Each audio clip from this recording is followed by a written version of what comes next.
Morning students, जय हिंद। मैं Vipin sir और जीविका केमिस्ट्री क्लासेस में आपका एक बार फिर से स्वागत है। नमस्कार दोस्तों, हेलो स्टूडेंट्स।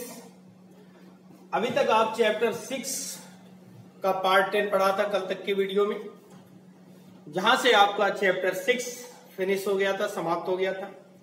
आज आप उसके आगे चैप्टर 7 पढ़ने जा रहे हैं। क्या है चैप्टर 7?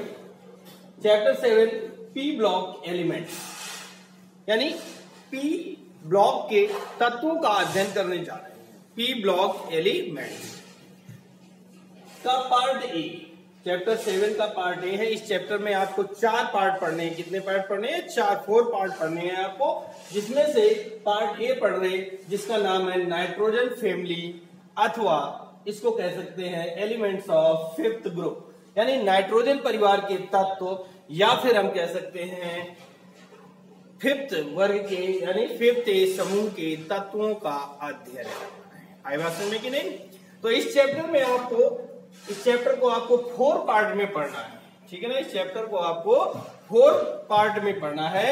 इस 4 पार्ट में आपको पहले नाइट्रोजन फैमिली, उसके बाद ऑक्सीजन फैमिली, उसके बाद हाइड्रोजन फैमिली, और उसके बाद नोबेल फैमिली, नोबेल गैसेस, ठीक है ना, 0 ग्रुप। तो अभी आप शुरू करने जा रहे हैं नाइट्रोजन फैमिली अथवा एलिमेंट्स ऑफ 5th ग्रुप, ठीक है ना।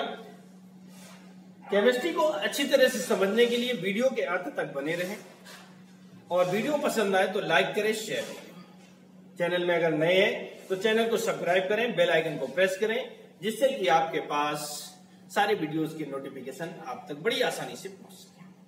इसके अलावा जिन बच्चों को कंपटीशन की तैयारी करनी है, SSC, NEET, TGT, PGT, railway, paramedical, ETC, कोई भी कोचिंग की तैयारी करनी है, आप बड़े आराम से हमारे चैनल को ज्वाइन कर लें, और हमारे चैनल से बड़ी आसानी से आपको जनरल साइंस, जिसमें कि केमिस्ट्री, बायोलॉजी, फिजिक्स के सभी क्वेश्चंस पॉइंट टू पॉइंट करके डाले जा रहे हैं, जिससे कि आपकी अच्छी से अच्छी तैयारी हो सकती है, ठीक है ना।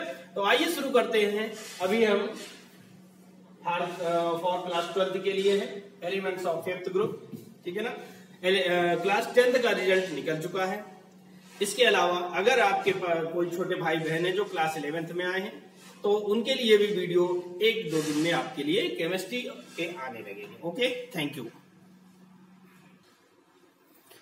तो देखिए पार्ट ए नाइट्रोजन फैमिली। सबसे पहले हम ये पढ़ेंगे कि नाइट्रोजन परिवार के तत्वों को आवर्त सारणी में कहां पर रखा गया है और क्यों उन्हें उस स्थान पर रखा गया, ठीक है ना। तो सबसे पहले आइए शुरू करते हैं कि नाइट्रोजन परिवार के तत्वों को आवर्त सारणी में कहां पर रखा गया है, कहां पर उन्हें स्थान दिया गया है, ठीक है ना। तो देखिए पहली हेडिंग आपकी शुरू होती है आवर्त सारणी में स्थान। क्या शुरू होती है? आवर्त सारणी में स्थान, पोजीशन इन पीरियोडिक टेबल।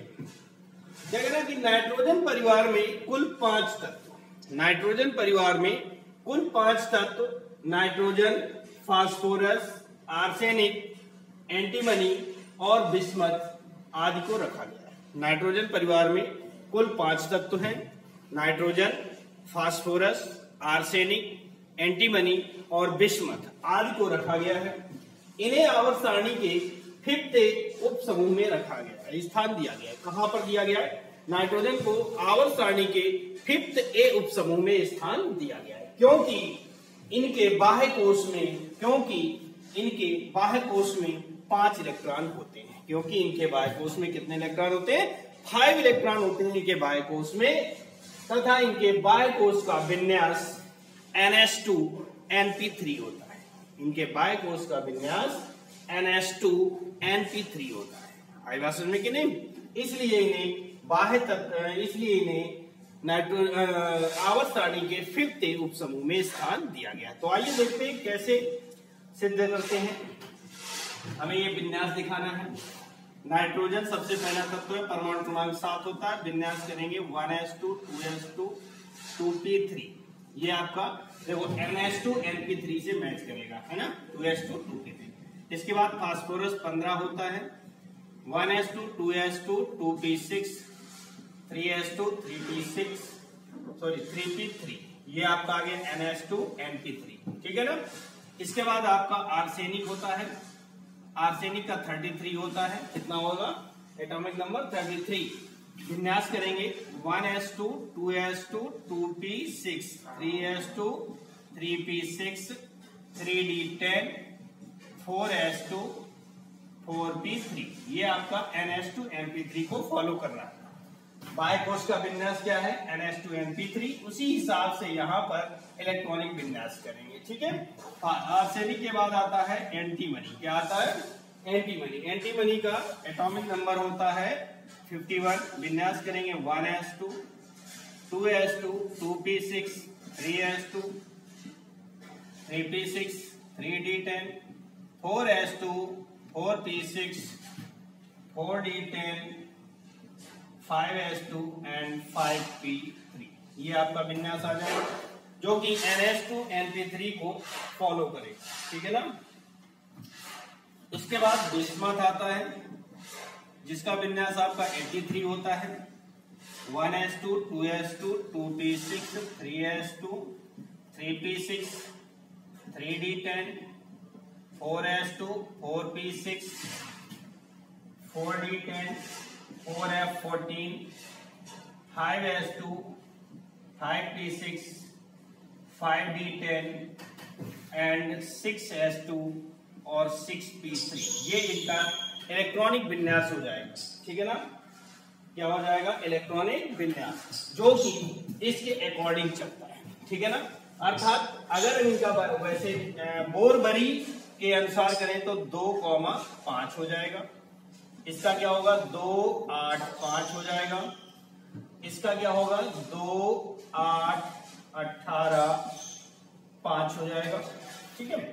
इसका विन्यास करेंगे तो क्या हो जाएगा 2 8 18 18 5 हो जाएगा।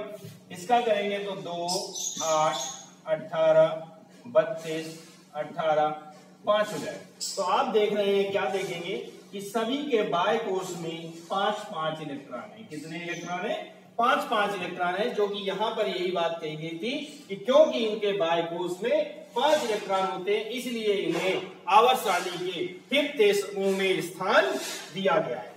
और इनके बाय कोष का विन्यास NH2NP3 होता है, जहां पर N माने कक्षा संख्या होगी, जो कि ये दूसरी तीसरी फिर चौथी पांचवी और छठवीं, N माने कक्षा संख्या होगी और उसी के अकॉर्डिंग विन्यास चलेगा। आई बात समझ में। तो इस तरह से आपका आवर्त सारणी में स्थान बताने के लिए आपको ये इतनी लैंग्वेज देनी होगी और ये आपको इलेक्ट्रॉनिक कॉन्फ़िगरेशन करके दिखाना होगा। आई बात समझ में, मेरे समझ से आ गया होगा। अगर नहीं आता है तो आप हमसे पूछ लीजिए। एक चीज मैं आपको और सिखा देता हूं कि आपको इलेक्ट्रॉनिक विन्यास निकालने के लिए परमाणु क्रमांक चाहिए होते हैं। क्या चाहिए आपको परमाणु क्रमांक चाहिए आपको। परमाणु क्रमांक अगर आपको याद नहीं है तो आप इलेक्ट्रॉनिक विन्यास नहीं कर पाओगे। तो परमाणु क्रमांक याद करने के लिए मैं आपको बता दूं कि शुरू के 10 तत्वों का याद कर लीजिए। Hydrogen 1, helium 2, lithium 3, beryllium 4, boron 5, carbon 6, nitrogen 7, oxygen 8, fluorine 9 और नियोन 10। 10 तत्वों का परमाणु क्रमांक याद कर लीजिए। उसके बाद के आगे मैं बताता हूं। तो नाइट्रोजन का 7, इसके बाद जब आप इस ग्रुप में आएंगे 10 के बाद वाले में तो 8 जोड़ेंगे। उसके बाद आपको 18 जोड़ना है और फिर 18, यानी एक बार 8 2 बार 18 जोड़ेंगे तो 15 और 18 अगर आप जोड़ते हैं तो 33 हो जाएगा। 33 और 18 जोड़ेंगे तो 51 हो जाएगा और 51 में अगर आप 32 जोड़ते हैं तो आपका 83 आ जाएगा। इस तरह से ये 4 अंक जोड़ करके आप इन तत्वों के परमाणु क्रमांक निकालना सीख सकते हैं, जिससे कि आपको परमाणु क्रमांक रटने की आवश्यकता नहीं है और ना ही आप भूलेंगे, है ना।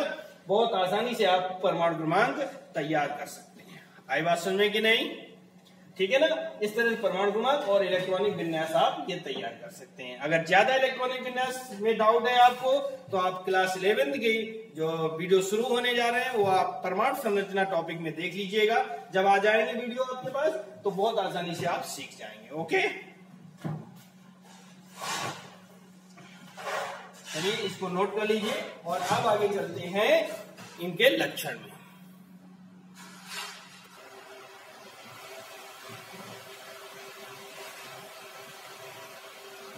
आइए आगे देखते हैं लक्षण या कह सकते हैं विशेषताएं। ठीक है ना, क्या गुण है, क्या प्रॉपर्टी है। देखिए लक्षण नंबर 1, इस वर्ग के सभी तत्वों के बाह्य कोश का विन्यास NH2NP3 होता है। इस वर्ग के सभी तत्वों की बाह्य कोश का विन्यास NH2NP3 होता है। नंबर 1 आता है इस तत्वों की विशेषता, यानी 5th वर्ग के तत्वों की या नाइट्रोजन परिवार के तत्वों की विशेषताएं, लक्षण या गुणों में कि नंबर 1 इस वर्ग के सभी तत्वों के बाह्य कोश का विन्यास NH2NP3 होता है। ये हमने अभी आपको पीछे करवा दिया। नंबर 2, इनके बाह्य कोश में 5 इलेक्ट्रॉन होते हैं। ये भी मैंने आपको इलेक्ट्रॉनिक विन्यास नीचे करवाया था यहाँ पर, तो आपने देखा था कि सबकी बाहरी कोश में 5 इलेक्ट्रॉन आते हैं। नंबर 3, इस वर्ग के सभी तत्व परिवर्ती संयोजकता प्रदर्शित करते हैं। मतलब ये हुआ कि इस वर्ग के तत्वों की जो संयोजकता है वो निश्चित नहीं है। कैसे, कहीं पर कुछ है और कहीं पर कुछ। फॉर एग्जाम्पल देते हैं कि जैसे PCl3 और PCl5, ठीक है ना, यहां पर फास्फोरस की संयोजकता +3 और यहां पर फास्फोरस की संयोजकता +5 है ना। तत्व एक ही है, एक ही प्रकार का संयोग कर रहे हैं, इसलिए ये परिवर्ती संयोजकता प्रदर्शित करते हैं। नंबर 4, ये सभी तत्व परिवर्ती ऑक्सीकरण अवस्था भी प्रदर्शित करते हैं, यानी इन तत्वों की संयोजकता के साथ साथ ऑक्सीकरण अवस्था यानी ऑक्सीकरण संख्या भी परिवर्तित होती है, अर्थात वो भी निश्चित नहीं होती है। बात समझ में कि नहीं, वो भी निश्चित नहीं होती है, वो भी घट बढ़ सकती है। अगला कह रहा है नंबर 5, इस वर्ग के सभी तत्व MH3 प्रकार के यौगिक बनाते हैं। इस वर्ग के सभी तत्व MH3 प्रकार के यौगिक बनाते हैं, जैसे कि MH3 का मतलब NH3, PH3 है ना, PCl3, इस तरह के यौगिक बनते हैं। ठीक, अर्थात जिनके साथ हाइड्रोजन के 3 परमाणु संयोग कर रहे हैं उस प्रकार के यौगिक बनाते हैं। आ गया होगा समझ में। नंबर 6, इस वर्ग में नाइट्रोजन और फास्फोरस अधातु है। ये 2 तत्व क्या हैं, अधातु है। समझ में आई बात की नहीं। आर्सेनिक और एंटीमनी उपधातु, आर्सेनिक और एंटीमनी उपधातु हैं तथा बिस्मथ धातु है। टोटल तत्व कितने हैं, 5।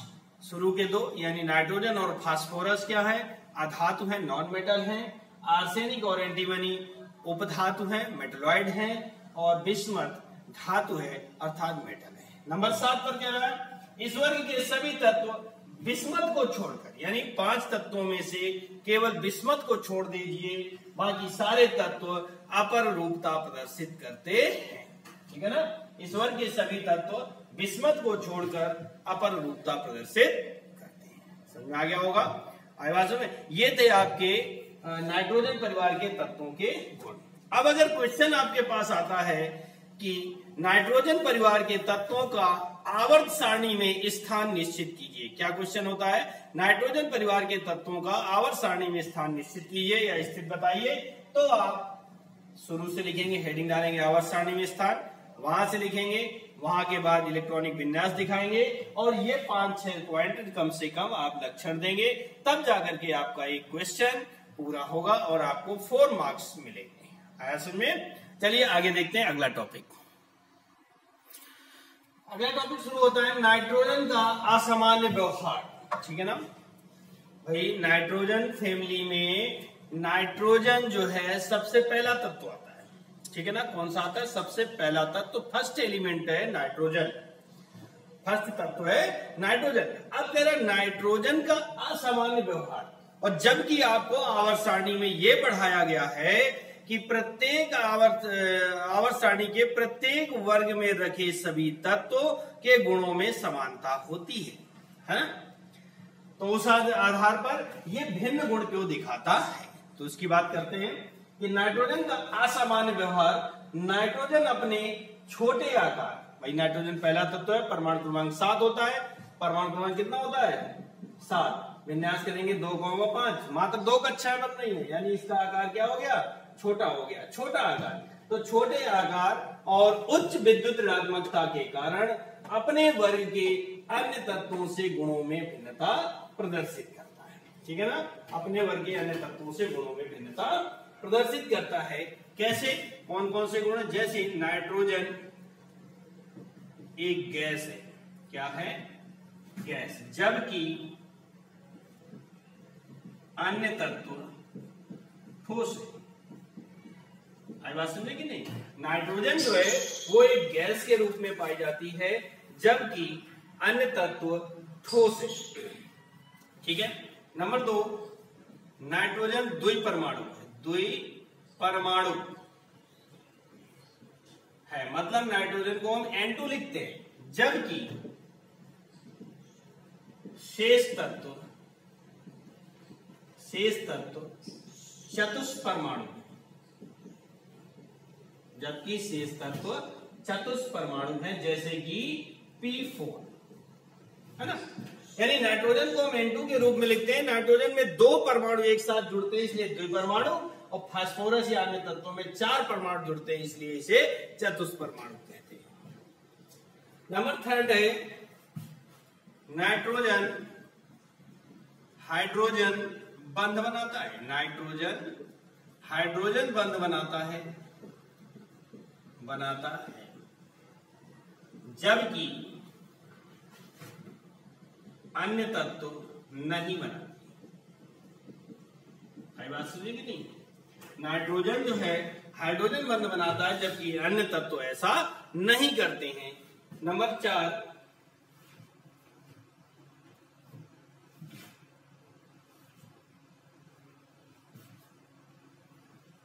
नाइट्रोजन का आकार छोटा है। नाइट्रोजन का आकार छोटा है, जबकि अन्य तत्वों का आकार बड़ा है। ठीक है ना? नाइट्रोजन का आकार छोटा है, जबकि अन्य तत्वों का आकार बड़ा है। नंबर 5 की बात करें तो नाइट्रोजन के बाह्य कोश में डी उपकोष नहीं है, जबकि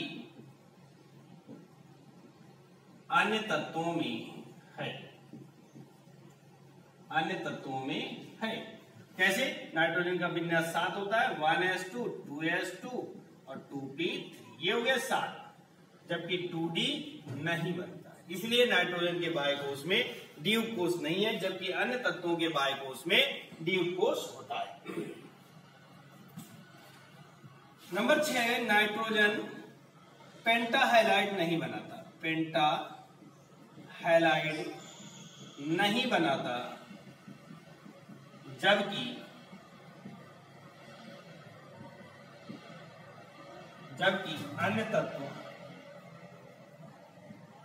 अन्य तत्व बनाते हैं। आई बात समझे कि नहीं? इन गुणों के आधार पर कह सकते हैं कि नाइट्रोजन अपने वर्ग के अन्य तत्वों से गुणों में असामान्य व्यवहार प्रदर्शित करता है, या कह दें असमानता प्रदर्शित करता है। आई बात समझ में? नाइट्रोजन अन्य गुणों, अपने वर्ग के अन्य तत्वों से गुणों में असामान्य व्यवहार प्रदर्शित करता है। में ये आप नोट कर लीजिएगा। ये आपके 2 क्वेश्चन पूरे होते हैं, एक आवर्त सारणी में स्थान और एक नाइट्रोजन का असामान्य व्यवहार। क्लियर?